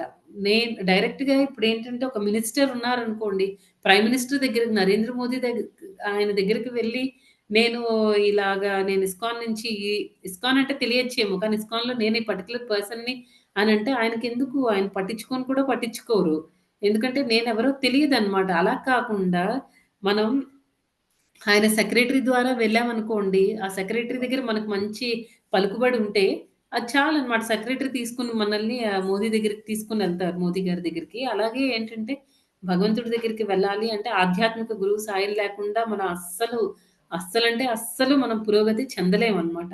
ఆధ్యాత్మిక గురువు కృప ఉంటేనే మనం ఆధ్యాత్మికంగా పురోగతి చెందుతాం. ఎందుకంటే మనకి డైరెక్ట్‌గా భగవంతుడు ఆహ్, వి మ మోదీకే తెలియనప్పుడు మనం ఒకే కంట్రీలో ఉంటున్నాము. ఫిజికల్‌గా మనం ఒకళ్ళని ఒకళ్ళు చూడగలమనమాట. భగవంతుడిని చూసే కెపాసిటీ మనకి ఫస్ట్ ఆఫ్ ఆల్ లేదు. ఓన్లీ ఆధ్యాత్మిక గురువు మాత్రమే మనకి భగవంతుడిని చూపించగలరు. అలాంటిది డైరెక్ట్‌గా చూస్తున్న మోదీ గారే మనం ఎవరో ఆయనకి తెలియనప్పుడు భగవంతుడు మనల్నెందుకు పట్టించుకుంటారాయన? అందుకని ఏం చేయాలంటే భగవంతుడి ఆహ్, పార్షదుల ద్వారా, భగవంతుడి యొక్క భక్తుల ద్వారా, శుద్ధ భక్తుల ద్వారా ఆయన్ని మనం అప్రోచ్ అవ్వాలనమాట. అలా అప్రోచ్ అయినప్పుడు భగవంతుడు మనల్ని కన్సిడర్ చేస్తారు. మనం మనం మన గురువు మనల్ని కన్సిడర్ చేస్తే మళ్ళీ వాళ్ళ గురువు దగ్గర మనల్ని రికమెండ్ చేస్తారనమాట. ఇప్పుడు ఆహ్, వ ఇది ఈ పర్టిక్యులర్ పర్సన్ బాగా భక్తి చేస్తున్నారని. అలా, అలా, అలా మనం బ్రహ్మదేవుడి దృష్టిలో పడతామనమాట. మన సంప్రదాయంలో అయితే బ్రహ్మదేవుడి దృష్టిలో పడతాము. ఆ తర్వాత బ్రహ్మదేవుడు ఎళ్లి కృష్ణుడికి చెప్తారనమాట. ఈ పర్టిక్యులర్ మన పరంపరలో వచ్చిన భక్తుడు లేకపోతే భక్తురాలు చాలా బాగా భక్తి చేసింది. తనని యాక్సెప్ట్ చేయండి అని. ఒకవేళ భగవంతుడు యాక్సెప్ట్ చేయకపోతే అక్కడ రాధారాణి ఉంటారనమాట మనల్ని పట్టుకోవడానికి. చాలా మనం కొంచెం చేసినా రాధారాణి ఏమనుకుంటారంటే నాకంటే పెద్ద భక్తురాలు. నేను చేసింది అసలేం లేదు. నాకంటే పెద్ద భక్తుడు. చాలా బాగా సేవలు చేస్తాడు అని ఆవిడ అలాగా ప్రెజెంట్ చేస్తారనమాట. అమ్మ చూడండి ఒక్కొక్కసారి నాన్న దగ్గర మనకేదైనా పనున్నప్పుడు మన ద్వారా అవ్వకపోతే అమ్మ ఏం చేస్తుందండి, మనం చేసిందెంతైతే అంతలా చెప్తారనమాట. ఎలాగో ఒకలాగా నాన్న దగ్గర ఇంప్రెషన్ కొట్టేయాలి, అనుకున్నది సాధించేయాలి. అంతే. అమ్మ కూడా అంతే అనమాట. రాధారాణి కూడా అంతే. రాధారాణి కూడా ఏం చేస్తారంటే, నాకంటే పెద్ద భక్తులు నాకంటే ఎక్కువ సేవలు చేస్తున్నారు. అది ఇది అని చెప్పేసి మనం చేసింది కొంచెం అయితే ఆవిడ ఎక్కువ హైలైట్ చేసి మొత్తానికి మనల్ని పంపించేస్తుందనమాట భగవద్ధామానికి. అలా ఏంటంటే మనకి సపోర్ట్ సిస్టమ్ చాలా స్ట్రాంగ్‌గా ఉంది మన చుట్టూ. మనం చేయాల్సిందల్లా ఒకే ఒక్కటి. అదేంటి అంటే భగవంతుడిని ఆయన ఏ రకంగా అయితే చేయమంటున్నారో, ఏం చేయాలి అని కూడా మనకి భగవద్గీతలో ఇచ్చేసారనమాట. చెప్పడానికి భగవద్గీత అర్థమయ్యేటట్టు చెప్పడానికి చాలా మంది మన చుట్టూ ఉన్నారు. మెయిన్ మన ఆధ్యాత్మిక గురువులున్నారనమాట. ప్రభుపాదులు వారి శిష్యులు చాలా మంది ఉన్నారు. వాళ్ళ దగ్గర నుంచి వినడము, ఇవన్నీ చేయడం వల్ల ఏమవుతుందంటే, భగవంతుడితో మనకి స్ట్రాంగ్ బాండేజ్ ఒస్తుంది. ఎలా ఉండాలండి? మన సిగ్నల్ చాలా స్ట్రాంగ్‌గా ఉండాలనమాట. అప్పుడే మొత్తం మనకి ఇప్పుడు ఒక్కొక్కసారి ఏమవుతుందంటే, కొన్ని ఏరియాస్‌లో మా ఇంటికి దగ్గరలో సెంట్రల్ జైలుందనమాట. ఆ సెంట్రల్ జైలుంటే ఏమవుతుందంటే, జామర్‌లవి పెడతారు. అందుకే మాకెప్పుడు సిగ్నల్స్ ప్రాపర్‌గా ఉండవు ఫోన్‌లో. అలా ఏంటంటే వీక్ సిగ్నల్ అన్నమాట. అలాంటి సిగ్నల్ ఉండకూడదు. మంచి డివోటీస్ అసోసియేషన్‌లో ఉండాలి. అంటే సిటీకి సెంటర్‌లో ఉన్నట్టు మనం కూడా డివోటీకి డివోటీస్‌కి దగ్గరలో ఉండాలన్నమాట. మన చుట్టూ ఒక ప్రొటెక్టివ్ వాల్ లాగా మనకి ఒక రక్షణ కవచంలాగా ఉంటారన్నమాట డివోటీస్. మనం మాయలో పడిపోతూ ఉంటే ఎవరో ఒకళ్ళొచ్చి లాగుతారండి. మనం చేయాల్సిందల్లా ఒక్కటే. ఆ సపోర్ట్ సిస్టమ్ అంతా ఎవరు అరేంజ్ చేస్తారు అంటే మనం ఒక్కసారి మాట వరుసకన్నా చాలు భగవంతుడి దగ్గర. కొంచెం సేవ నీకు చేయాలనుకుంటున్నాను కృష్ణ నాకొక్క అవకాశం ఇవ్వు అని మనం ఒక్కసారి చెప్పినా చాలు ఆయన అది గుర్తుపెట్టేసుకుంటారనమాట. ఈ జన్మలో మనం ఎలిజిబుల్ కాకపోయినా ఆ ఎలిజిబిలిటీ మనకి తెప్పించి మరి ఆయన మనకి ఆ సేవ ఇచ్చి ఆయనతో మనకి అటాచ్‌మెంట్ ఎస్టాబ్లిష్ అయినట్టు చేసుకుంటారు. మనం చేయాల్సిందల్లా ఏంటండి భగవంతుడికి కొంచెం భగవంతుడి మీద ఇంట్రెస్ట్ పెట్టుకుంటే చాలు మిగతా కథంతా ఆయనే నడిపించేస్తారు. భగవద్ధామానికి తీసుకొని వెళ్ళిపోతారనమాట. అదండి ఈరోజు క్లాస్. ఎవరికైనా ఏమైనా ప్రశ్నలుంటే అడగండి మాతాజీస్ అండ్ ప్రభుజీస్. హరే కృష్ణ మాతాజీ. ఒక్కసారి వ్యవసాయాత్మక బుద్ధి అంటే ఒకసారి చెప్పరా మాత? అది గుర్తులేదు. వ్యవసాయాత్మిక బుద్ధి. ఒక్క నిమిషం మాతాజీ. అది భగవద్గీత 2వ అధ్యాయం 41వ శ్లోకం అండి. ఆ శ్లోకంలో ఏం చెప్తున్నారంటే భగవంతుడు ఆహ్, ఎవరికైతే ఎవరికైతే ఎవరి డిటర్మినేషన్ అయితే స్ట్రాంగ్‌గా ఉంటుందో వాళ్ళకేంటంటే ఒకటే గోల్ ఉంటుంది మాతాజీ. అంటే వాళ్ళ జీవితంలో ఒకటే చేయాలి అని అనుకుంటారు. అదేంటి భగవంతుడి యొక్క భక్తి చేయడం అన్నమాట. వా వాళ్ళకి బుద్ధి కరెక్ట్‌గా పనిచేస్తూ ఉంటుంది. అలా కాకుండా ఎవరి డిటర్మినేషన్ అయితే ఎవరికైతే దృఢ నిశ్చయం అనేది ఉండదో వాళ్ళకేమవుతుందంటే ఈరోజు ఒక గోల్ ఉంటుంది. సపోజ్ ఫర్ ఎగ్జాంపుల్ నేను 4:00కి లేద్దాము అని పెట్టుకుంటాననమాట గోల్. ఒక ఫస్ట్ డే 4కి లేస్తాను. తర్వాత రోజు ఏమవుతుందంటే లేచే టైంకి నాకు కొంచెం బద్ధకంగా అనిపిస్తుందనమాట. ఆ 4కి మరి ఎందుకులే ఒక 5 మినిట్స్ పడుకుంటాను. 5 మినిట్స్ కాదు కదా! అదలా ఒక హాఫ్ అన్ అవర్ అవుతుంది. అంటే ఫస్ట్ డే 4:00కి లేచాను. సెకండ్ డే 4:30 అయిపోయింది. ఎందుకలా జరిగింది? తర్వాత రోజు ఏమవుతుంది 4:45 అవ్వచ్చు. తర్వాత 5 తర్వాత నుంచి అసలు మళ్ళీ నా రొటీన్ 7:00కే నేను లేస్తాననమాట. ఇదెందుకు జరుగుతుంది? ఎందుకంటే నా డిటర్మినేషన్ అనేది స్ట్రాంగ్‌గా లేదు. నాకు ఒక గోల్ లేదనమాట. ఒకటే గోల్ ఉందనుకోండి, అప్పుడు మనం ఏం చేస్తాము, భగవంతుడు భక్తి చెయ్యాలి అని మనం స్ట్రాంగ్‌గా అనుకుంటే, మనం ఏ పని చేసినా అమ్మో! నేనిప్పుడు ఎవరితోనైనా ఇంటి చుట్టుపక్కల ఎవరైనా వస్తారు. ఏదో సోదంతా చెప్తున్నారనుకోండి, మనం ఒక పక్క వింటున్నా ఇంటర్నల్‌గా మనకి టెన్షన్ వస్తూ ఉంటుందనమాట. అమ్మో! ఆల్రెడీ నైట్ 9 అయిపోయింది. ఇది నేను పడుకునే టైము. లేకపోతే మళ్ళీ రేపు మార్నింగ్ నేను లేవలేను. ఎలా నేను ఈవిడనెలా పంపించాలి అని చెప్పేసి మనకి అది బ్యాక్ ఆఫ్ ది మైండ్ మనకు తిరుగుతూ ఉంటుందనమాట. అంతేకాదు ఎవరితోనైనా పిల్లలు ఏదైనా అల్లరి చేస్తున్నా, మనం ఎక్కువ టెన్షన్ తీసుకోమనమాట. ఇప్పుడు మన గోల్ అనేది స్ట్రాంగ్‌గా లేదనుకోండి, పిల్లలు అల్లరి చేసినా మనకదో పెద్ద బర్డెన్ లాగా ఫీల్ అవుతామనమాట. మన గోల్ స్ట్రాంగ్‌గా ఉన్నప్పుడు పిల్లలు అల్లరి చేసినా, ఓకే. ఓకే. నీకిది కావాలా? ఓకే. అని మనం లైట్‌గా తీసుకుంటామనమాట. లైట్‌గా తీసుకొని ఎలాగోకలాగా మన ప్రాబ్లమ్‌ని ఫాస్ట్‌గా సాల్వ్ చేసేస్తాం. అంతేగాని అనవసరమైన ఆర్గ్యుమెంట్‌లకి వెళ్ళడం అలా చేయమనమాట. ఇదంతా ప్రాక్టికల్ ఎగ్జాంపుల్స్ మాతాజీ. ఓకే ఆహ్, మాతాజీ. మనకి థాంక్ యూ. స్ట్రాంగ్‌గా ఉంటామనమాట. ఎప్పుడైనా మన డిటర్మినేషన్ ఒక వైపే దృఢంగా ఉండాలి. అది కృష్ణుడి వైపే అది దృఢంగా ఉండాలి. ఆ! అది అది ఎందుకు కూడా కృష్ణుడి కృష్ణుడికి వైపు సేవ చేసేటట్టే ఉండాలి. అంతేనా మాతాజీ? యెస్ మాతాజీ. ఎందుకంటే మనం ఎందుకు కృష్ణుడి వైపే స్ట్రాంగ్‌గా ఉండాలి. మిగతావి స్ట్రాంగ్‌గా ఉన్నా లేకపోయినా ఓకే. ఓకే. కృష్ణుడి వైపు ఎప్పుడైతే మనం స్ట్రాంగ్‌గా ఉంటామో ప్రతీది మనకిప్పుడు మనం ఎన్నో ఇంటికి సంబంధించినవి ఎన్నో చేస్తేనే కదండీ భక్తి కూడా చేయగలుగుతాము. ఇంట్లోవన్నీ వదిలేసి మనం భక్తి చెయ్యం కదా! చేయలేము. అప్పుడేమవుతుంది, అమ్మో! నేను భగవంతుడికి భక్తి చేయాలి అంటే ఈ పనులన్నీ నాకు దీనికి అన్నీ కనెక్టెడ్ అన్నమాట. ఇవన్నీ కూడా నేను ఫాస్ట్‌గా చేసేయాలి. ఆఫీస్ వర్క్, పిల్లల వర్క్, ఇంట్లో పనులు ఏదైనా సరే చుట్టాల పెళ్ళికెళ్ళడము, ఎక్కడికో ఎళ్ళడాలు అవన్నీ ఉంటాయి కదండీ! అవి కూడా మనం గబగబా చేసేస్తామన్నమాట. ఫాస్ట్‌గా చేసేస్తాం. యెస్ ఎందుకు? మాతాజీ. మన గోల్ ఏంటి? భగవంతుడు. ఆయనకి సంబంధించినవి మనం ఫాస్ట్‌గా చేయాలి. డ్రాప్ అవ్వకుండా చేయాలి. ఒక్కరోజు కూడా డ్రాప్ అవ్వకూడదు. ఒక్కరోజు కూడా క్లాస్ మిస్ అవ్వకూడదు. ఒక్కరోజు కూడా మంగళారతి మిస్ అవ్వకూడదు. మిగతా కనెక్టెడ్ వర్క్ అంతా మనం ఫాస్ట్‌గా చేసేస్తామన్నమాట. భగవంతుడు కూడా అవును. మనకలాగా ఆ సిట్యుయేషన్స్ కూడా అరేంజ్ చేస్తాడన్నమాట. నేను మొన్న క్లాస్‌లో ఒక అమ్మాయి గురించి చెప్పాను కదా! లాస్ట్ క్లాస్‌లో అవును. Yes madam. అవును మాతాజీ. ఆ! ఆ ఆ అమ్మాయి భాగవతం ఉంటుంది. జస్ట్ 22 ఇయర్స్ అండి. అంత చిన్న అమ్మాయి భాగవతం అంత ఫాస్ట్‌గా చదువుతుంది. ఎందుకు అంటే ఆ అమ్మాయి మిగతా పనులన్నీ కూడా అలాగే చేస్తూ ఉంటుంది. భగవంతుడు కూడా ఎలాంటి సిట్యుయేషన్ ఇస్తాడంటే ఆ అమ్మాయి నైట్ షిఫ్ట్ చేసినా, నైట్ షిఫ్ట్‌లో ఆ అమ్మాయికి వర్క్ ఎక్కువ ఉండదు. కొంచెం హ్మ్. సేపు పడుకుని పోతుంది. కొంచెం సేపు నిద్రపోతుందనమాట నైట్ షిఫ్ట్‌లోనే. నిద్రపోతుంది. ఇంకో పక్క మళ్ళీ 4:00 నుంచి చాటింగ్ స్టార్ట్ చేసేస్తుంది. ఇంటికొస్తుంది. గబగబా స్నానం అన్నీ చేసుకొని ఇంకా భాగవతం కొంసేపు చదివి వంట అవి చేసుకొని తినేసి నిద్రపోతుంది. మళ్ళీ లేచి మళ్ళీ కొంచెం సేపు భాగవతం చదవడం. తర్వాత మళ్ళీ ఆఫీస్ వర్క్. ఇదే రొటీన్ అనమాట. సడెన్‌గా అమ్మాయి షిఫ్ట్ మళ్ళీ చేంజ్ అవుతుంది. మార్నింగ్ 6 నుంచి అంటారు. అప్పుడు కూడా అంతే 4:00 నుంచి 3కి 3:30-4:30, 5:30 అలాగా చేసుకొని చాంటింగ్ కంప్లీట్ చేసి, వంట చేసి 6:00కి క్యాబ్ వస్తుంది. వెళ్ళిపోతుందనమాట. మళ్ళీ రాగానే చూడండి ఆ రొటీన్ అంతా ఆ! ఆ అమ్మాయి చిన్న పిల్లలండి ఆళ్ళందరూ 20స్‌లో ఉండేవాళ్ళు. 22, 23 ఇయర్స్. వాళ్ళకే అంత షార్ప్‌గా ఉండేటప్పుడు మనం జీవితంలో ఎన్నో చూసాం కదండీ! ఆల్‌మోస్ట్ మనం అవును. అవును మాతాజీ. యెస్. 30స్‌లో, 40స్‌లో అలా ఉన్నప్పుడు మనకెంత అనుభవంతో మనం ఎంత ఫాస్ట్‌గా చేయాలండి భక్తి. నాకు ఆ అంతేగా అమ్మాయిని మాతాజీ. చూసినప్పుడల్లా అలాగే అనిపిస్తుందనమాట. చాలా ఇన్‌స్పైరింగ్‌గా అనిపిస్తుంది ఆ అమ్మాయిని చూస్తే. ఇంకా పెళ్లి ఎప్పుడైనా లేదు జస్ట్ సంబంధాలు చూస్తున్నారు. చెప్పండి మాతాజీ. అదే దృఢ నిశ్చయం ఉంటే మాతాజీ ఇక పరిస్థితులు కూడా స్వామి మనకు అనుకూలంగా ఇస్తాడిక అంతే. అంతే మాతాజీ. అన్నీ మనం అంటే ఆయన గురించి మనం అంత తపిస్తూ ఉంటే, అన్ని రకాలుగా హ్మ్. కూడా ఇంట్లో పరిస్థితులు కానివ్వండి, మన హెల్త్ కానివ్వండి, ఆఫీస్‌లో పరిస్థితులు, పిల్లలు కూడా దానికి నిజమే తగినట్టు మాతాజీ. ఇది మటుకు చేస్తారు. కరెక్ట్ మాతాజీ. చేయరు. ఫస్ట్‌లో చేస్తారు. కానీ మనం స్ట్రాంగ్ అయ్యే కొద్దీ వాళ్ళు మనల నుంచి నేర్చుకుంటారు. ఇంటి పరిస్థితులు మొత్తం మారిపోతాయి. యెస్ మాతాజీ. అవును. యెస్ మాతాజీ. ఇప్పుడు మీరు యెస్ వ్యవసాయాత్మక మాతాజీ. బుద్ధి అంటే కొంచెం 1 పాయింట్ ఫోకస్డ్‌గా ఇంకొక ఫోకస్ లేకుండా. ఆ! అంతేగా 1 మాతాజీ? Point focus. అంటే మాతాజీ ఒకటే మనకి ఉండాలన్నమాట. అదొక్కటి పట్టించుకుంటే చాలు. మిగతావన్నీ అన్నీ they all will fall in place అంటారు కదా! అన్నీ దానంతట అవే జరిగిపోతాయన్నమాట. ఒక్కొక్క దాని కోసం ఒక్కొక్కటి మనం ఎఫిషియంట్‌గా చేయాల్సిన పని లేదు. యెస్ మాతాజీ. మీరు చెప్పినట్టుగా పిచ్చుక అంత సముద్రం నీళ్ళని తన ముక్కుతో తీయాలని అంత సంకల్పం చేసుకుందంటే, దానికి హ్మ్. ఎంత పట్టుదల ఉండాలి. నేను ఇది ఖచ్చితంగా చేయాల్సిందని.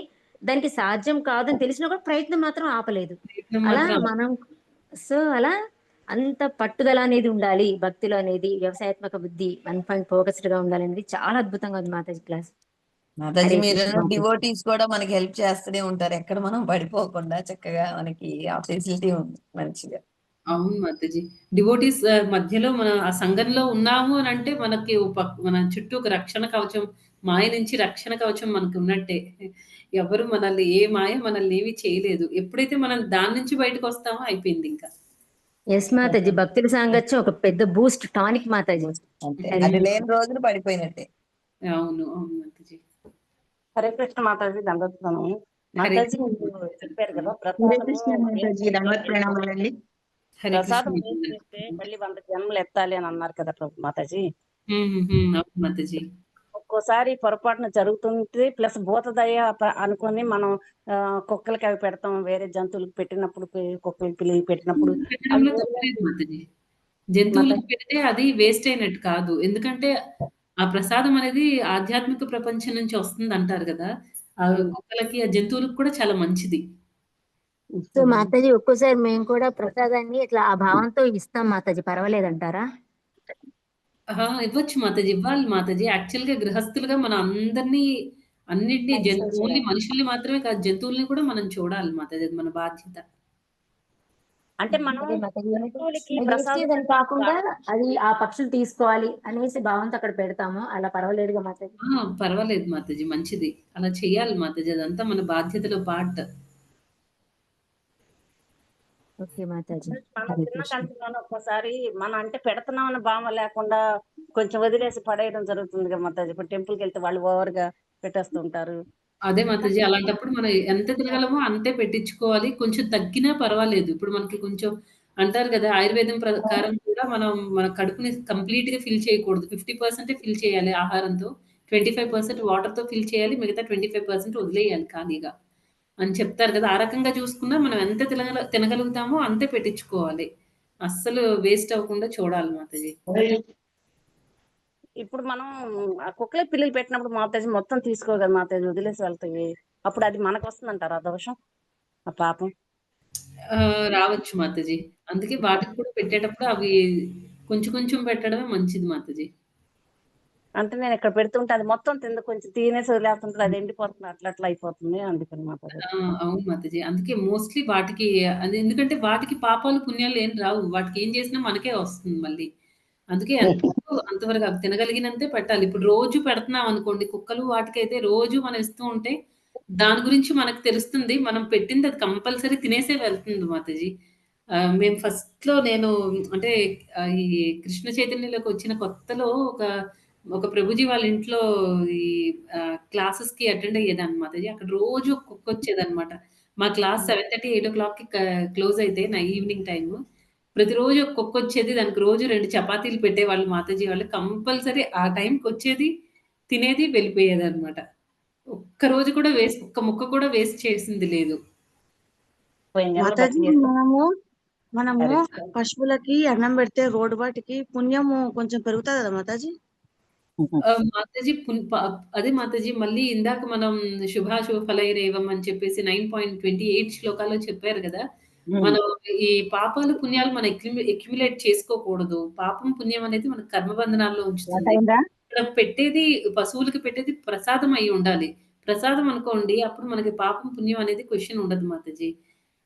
పాపాలు, పుణ్యం అక్యుములేట్ చేసుకున్నాం అనుకోండి, మనకు పుణ్యం వస్తూ ఉంటే దానివల్ల ఏమవుతుందంటే మనకు మళ్ళీ జన్మ తీసుకొని అదంతా అనుభవించాలి. ఆ పుణ్యానికి సంబంధించిన సంతోషాన్ని మనం ఈ భూమి మీద అనుభవించాలన్నమాట. అందుకే భగవంతుడు ఏం చెప్తున్నారు? ఆహ్, ఏదైనా సరే భగవంతుడికి ప్రీత్యర్థం చేయండి అని చెప్తున్నారు. అంటే ఇప్పుడు పశువులకి పెట్టేటప్పుడు ప్రసాదం పెట్టండి అది. ప్రసాదం పెడితే మనకి పాపం, పుణ్యం అనేది ఉండదు. భగవంతుడికి మనం క్లోజ్ అవుతామన్నమాట. భగవంతుడి సేవ అవుతుంది. సో మాతాజీ, మీరు థ్యాంక్ యూ చెప్పినట్టుగా మాతాజీ. కుక్క తిన్నదన్నారు కదా, దానికి ఎంత సుకృతి యాడ్ అయి ఉంటుందో మాతాజీ. డెఫినిట్‌గా మాతాజీ. అందుకే ఒక్కొక్కసారి చూస్తూ ఉంటాం కదా! కొన్ని గుళ్ళలో కూడా పశువులు వస్తూ ఉంటాయి. ఆవు, తర్వాత ఏనుగు అలా అవి వస్తూ ఉంటాయి గదా! వాటికి కూడా చాలా పుణ్యం మాతాజీ. డెఫినిట్‌గా చాలా ఏ అంటే మేబీ వాటికి నెక్స్ట్ జన్మ మనుషులవ్వచ్చు. లేకపోతే నెక్స్ట్ ఇంకా మంచి జన్మ వాటికి వచ్చి అలా అలా అలా ఆ ఎవల్యూషన్ ప్రాసెస్‌లో వాటికి కూడా భక్తులయ్యే ఛాన్సెస్ ఉంటాయన్నమాట. డెఫినిట్‌గా మాతాజీ. సో గత జన్మల్లో కూడా అవి ఏదో సుకృతి చేసుకొని ఉంటాయి కాబట్టి అక్కడికి వస్తుంటాయి, అంతేగా మాతాజీ? వాటికి జనరల్‌గా పశువులకి అలా చెప్పలేం మాతాజీ. కాకపోతే మనం ఇప్పుడు జనరల్‌గా కుక్కలవి ఏంటి మాతాజీ, మనం ప్రతిరోజు ఇస్తున్నామనుకోండి, వాటికి అలవాటైపోయి మన ఆ టైంకి అక్కడికొచ్చేస్తాయి. ఏ అలా జంతువైనా. కూడా యాదృచ్ఛికంగా కూడా అలా అలవాటు పడి కూడా రావచ్చు. అలవాటు పడి వస్తాయి స్టార్టింగ్. తర్వాత మనం ఎప్పుడైతే ప్రసాదం తింటూ ఉంటాయో, అవి కూడా ప్యూరిఫై అయిపోతాయన్నమాట. మంచి జన్మ వస్తుంది వాటికి కూడా. ఓకే ఆవులు అండి. కూడా అంతే వస్తాయి మాతాజీ. ఆవులు రోజు కూడా ఆవులు అంతే ఉంటాయి. మాతాజీ. ప్రభుజీ అవునవును. మాతాజీ మనకి పూజా విధానం ఏమన్నా ఉన్నదా? పూజా విధానం అంటే మన ఆరతి అవి చేస్తున్నాం కదా ప్రభుజీ, ఆ విధానమే అంతే. ప్రత్యేకించి సంకల్పం పూజ చెప్పుకోవడం అవన్నీ అట్లే ఉన్నాయా? ఏం ప్రభుజీ ఏంటి? సంకల్పం చెప్పుకునేటప్పుడు గురు మహారాజ్ పిలిచేద్దాం అని చెప్పుకుంటే సరిపోద్దా? ఓకే. ఇప్పుడు గురు మహారాజ్ కోసం మనం ఏకాదశి చేస్తున్నాం అనుకోండి, దానికి కొన్ని సంకల్పం తీసుకోవడం, మళ్ళీ సంకల్ప మంత్ర తర్వాత మళ్ళీ కంప్లీట్ అయిపోయిన తర్వాత ఆహ్, ఫలాన్ని గురు మహారాజ్‌కి ఆఫరింగ్ చేయడానికి మంత్రం. అలా ఉంటాయి తప్ప ప్రత్యేకించి పూజలైతే ఏమి అలాంటివి ఏం లేవు ప్రభుజీ. అంటే ఆహా! ప్రభుజీ పూజ మాతాజీ నిత్య మాతాజీ పూజ అర్చన పూజ చేస్తాం కదా చేసుకునేటప్పుడు మాతాజీ. సంకల్పం దాంట్లో ఏమైనా సంకల్పం చెప్పుకుంటాం ఉంటదా కదా. అని అడుగుతున్నట్టున్నారు మాతాజీ. ఓకే. నిత్య పూజ ప్రతిరోజు చేసుకునేటప్పుడు డైలీ చేసుకునే పూజలు అడుగుతున్నారు ప్రభుజీ. ఆహా! అది మనం అన్ని చేసుకుంటాం కదా మాతాజీ. అట్లా నేను డైలీ చేసుకుంటాను. అప్పుడు ఏమన్నా డిఫరెన్స్ ఓకే. ఉందా? ఇప్పుడు అంటే ప్రభుజీ నాకు ఆ సంకల్ప మంత్రాలు అలాగా నాకు మంత్రంలాగా తెలియదు. కానీ మనం ఏ సేవ చేసినా ఏది చేసినా సరే చేసే ముందు గురు మహారాజ్ పర్మిషన్ అడగాలి. సేవ కంప్లీట్ అయిపోయిన తర్వాత సపోజ్ మంగళారతి చేస్తున్నారనుకోండి. మంగళారతి చేసే ముందు మనం సంసార దావనలా చేస్తాం కదా! ఆరతి, ధూప దీప ఫ్లవర్స్ ఆఫర్ చేయడం, వస్త్ర, అర్ఘ్య ఇవన్నీ ఆఫర్ చేస్తాం కదా! ప్రతీదీ అది అంటే స్టార్ట్ చేసే ముందు మంగళారతి స్టార్ట్ చేసే ముందు మనం గురు మహారాజ్‌కి ప్రార్థించుకోవాలనమాట. గురు మహారాజ్ అవును. మీకు బదులుగా నేను చేస్తున్నాను. నాకు చేయడానికి పర్మిషన్ ఇవ్వండి అని ప్రార్థించుకోవాలి. సేవ మొత్తం కంప్లీట్ అయిపోయిన తర్వాత లాస్ట్‌లో గురు మహారాజ్ నేను సేవ కంప్లీట్ చేశాను. ప్లీజ్ మీరు యాక్సెప్ట్ చేయండి. నా సేవను మీరు స్వీకరించండి అని ఆహ్, అనుకోవాలి. అలాగే మనం నెక్స్ట్ తులసి హారతి చేస్తాం కదండీ! తులసి హారతి కూడా అంతే అన్నమాట. ఈ రకంగా ఇప్పుడు సపోజ్ మీరు టెంపుల్‌లో డివోటీస్ అందరికి వడ్డించాలి అని అనుకుంటున్నారు. అంటే అందరికీ ప్రసాదం వితరణ చేయాలి అనుకుంటున్నారు. సేవ స్టార్టింగ్‌లో గురు మహారాజ్ నుంచి పర్మిషన్ తీసుకోండి. ఎండింగ్‌లో గురు మహారాజ్‌కి ఆఫర్ చేసేయండి. ఆ సేవను స్వీకరించమని అడగండి. అలా ఏ సేవ చేసినా మనం ఈ 2 స్టార్టింగ్, ఎండింగ్ మాత్రం ఇవి చేయాలి. క్లాస్ తీసుకునే ముందు, క్లాస్ కంప్లీట్ అయిపోయిన తర్వాత. ఇవి అందుకే మనం మూకం కరోతి వాచాలం అని చెప్తాం కదా! అలా ప్రతిదానికి ఏం లేదు. కానీ ఈ రకంగా అయితే చేయొచ్చు. ప్రతి సేవ కూడా ఎంత చిన్న సేవ చేసినా సరే, అది గురు మహారాజ్ పర్మిషన్ తీసుకొని చేయాలి. చేయాలి. చేసేటప్పుడు మనం గురు మహారాజ్‌ని అడగాలనమాట. రైట్ కాన్షియస్‌నెస్‌తో, కరెక్ట్ చేతనంతో మనం సర్విస్ చేయాలి అని. కంప్లీట్ అయిపోయాక గురు మహారాజ్‌కి ఇచ్చేయాలి ఆ సేవని. మాతాజీ ప్రభుపాద్ గారిని గురు మహారాజుగా భావించి చేసుకోవచ్చుగా? అంటే మనం ఏ గురువుని ఇంకా మనం స్వీకరించలేదనుకోండి. ఇంకా స్వీకరించలేదు కాబట్టి. లేదు కాబట్టి ప్రభుపాద్‌ని గురువుగా అనుకోవచ్చు. ఇప్పుడు అంతవరకు. శాస్త్ర అనుకోని శిక్ష ప్రభుపాదుల వారు కాబట్టి వారిని భావించుకోవచ్చు కదా మాతాజీ. యెస్ మాతాజీ. ఇస్కాన్ మొత్తానికి శిక్షా గురువు, ప్రైమరీ శిక్షా గురువు ప్రభుపాదుల వారనమాట. మంత్ర సో దీక్ష మాతాజీ స్నానం తీసుకుంటే చేసే మనకు మంత్రం ఇచ్చిన గురువుతోటి చేయండి. ఆయనకి ఆఫర్ చేయాల. దీక్ష తీసుకున్న వాళ్ళు గురు మహారాజుని దీక్ష గురువు. ప్రభుపాదుల వారిని తీసుకోవాలి కదా మాతాజీ. అంతే మాతాజీ. దీక్ష తీసుకున్నాక మన గురువు కూడా యాడ్ అవుతారనమాట ప్రభుపాద్‌తో పాటు. దీక్ష తీసుకోనంత వరకు అంటే యాస్పైరింగ్ లేనంత వరకు అంటే మనం ఈ పర్టిక్యులర్ గురువు నుంచి తీసుకోవాలి అని అనుకుంటాం కదా! అలా మనకి అలాగెవరు లేరనుకోండి. అంతవరకు మనం ప్రభుపాద్‌ని మనం గురువుగా భావించుకోవచ్చు. మాతాజీ మాతాజీ ఇప్పుడు మీరు ఇందాక ఏకాదశి చెప్పినట్లుగా ప్రసాదానికి ప్రసాదం తీసుకునేప్పుడు మరి అదే ఏకాదశి ఉపవాసం మొదలుపెట్టేటప్పుడు మళ్ళీ ద్వాదశి వదిలిపెట్టేటప్పుడు ఆ మంత్రం అన్నారు కదా మాతాజీ, అదేమన్నా ఉంటే చెప్తారా? అది మీరు మీ శిక్షా గురువుని అంటే ఇప్పుడు మీరు ర శ్రీప్రద మాతాజీ గ్రూప్ అయితే మాతాజీని అడగండి మాతాజీ. ఎందుకంటే ఓకే.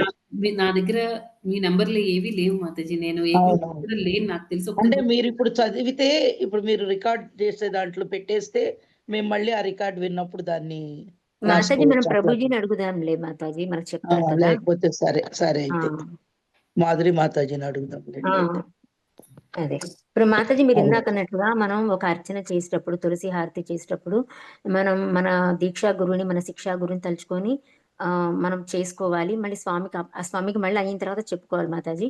అయితే ఇప్పుడు అది ఇది శ్లోక రూపంలో కూడా చెప్పుకోవచ్చుగా. ఓం నమో విష్ణుపాదాయ కృష్ణ ప్రేష్ఠ బుద్ధుని శ్రీమతి తేజోపతాకసం అలా చేసేసుకోవచ్చుగా. అలా కూడా చేయొచ్చు. కాకపోతే ఏంటంటే అంటే ఫస్ట్ శ్లోకం చదివి తర్వాత ఇలాగా అంటే నేను మీకు సమర్పిస్తున్న ఆ అది అటాచ్‌మెంట్ కూడా వేరే చెప్పుకోవాలి. అలా కూడా చెప్పుకోవాలి. భాషలో చెప్తున్నాం అనుకోండి, అప్పుడేమవుతుందంటే మనకి నిజంగా మనం సమర్పిస్తున్నాము అనే ఫీలింగ్ వస్తుంది కదా మాతాజీ. అవును. ఆ! అంటే ఆ శ్లోకంలో నా భావన ఉంటే ఇక మనకి అది కూడా సెట్ ఆ! అవుతది కానీ అడుగుతుంది. యెస్ మాతాజీ. ఎలాగో అసలు అవి చెప్పకుండా ఉన్నాం కదా. ఎలాగైనా శ్లోకం ఎలాగో చెప్తాం స్టార్టింగ్ ఎండింగ్ ప్లస్ ఇది కూడా చెప్పుకుంటే ఇంకా మంచిది. మేము మీ దాసాను దాసులు నీకు చేసుకోవడానికి వచ్చామని కూడా చెప్పుకోవచ్చు. Right Mataji. Thank you Mataji. చాలా అద్భుతమైన విషయాలు మాకంతా ఇచ్చారు మాతాజీ. ధన్యవాదాలు. మామూలుగా ఏకాదశి